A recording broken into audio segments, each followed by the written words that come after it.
Here in problem number 2, we want to ensure that the mean difference, or you should interpret that as the mean of the differences in systolic blood pressure level change, has a margin of error, keyword, of no more than 1, and a standard deviation of the difference. So again, standard deviation of the differences. So it's going to be a paired difference experiment. Between mean systolic pressure levels for the 2 hypertension medications is 2.5.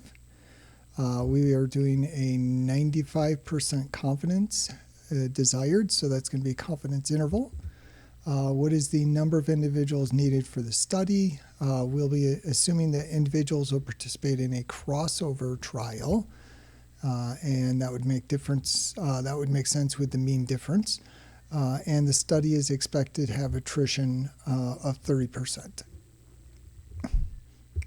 So if we go to our sample size formulas here, mean difference is going to be matched pairs or matched samples here.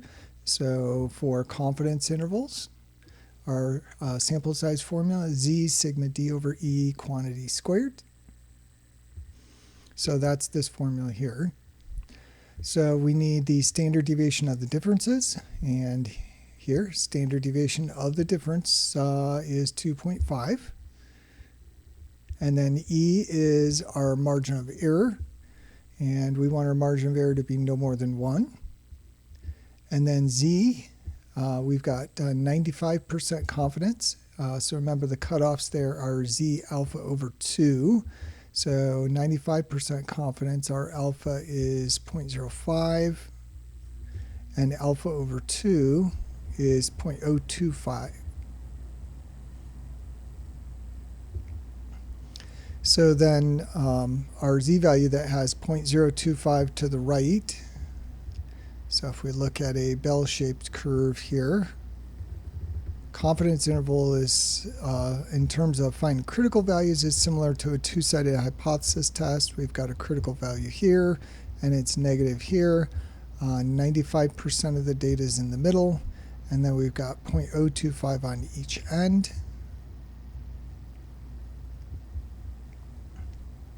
So for this z-value here, we've got 97.5% is to the left of that z-value.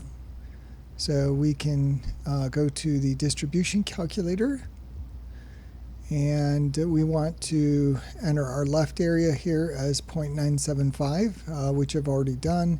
That gives us a z-value of 1.96. And that should look familiar. We've used that one quite a bit before. So now we do our substitutions. Our sample size here will be that z-value, 1.96. times the standard deviation of the differences, 2.5, and we're dividing by our margin of error 1, quantity squared. And if you compute this in the calculator, you will get 24.01, and we will round that up to 25.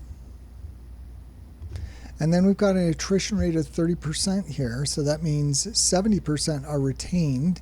So if you take 70% of the total sample size n and retain it, you've got to get that 25.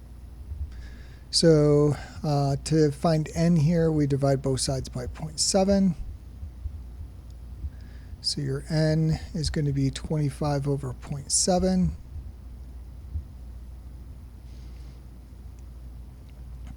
which is 35.7 approximately, and we are going to round that up to 36. So total sample size will be 36. So 36 in placebo will switch to treatment, and vice versa, depending on how we divide up our sample. Whether we try to divide it in half, have half in each group and then switch, or with an odd number, 25, we could have everyone in the placebo group and then switch to treatment, or vice versa.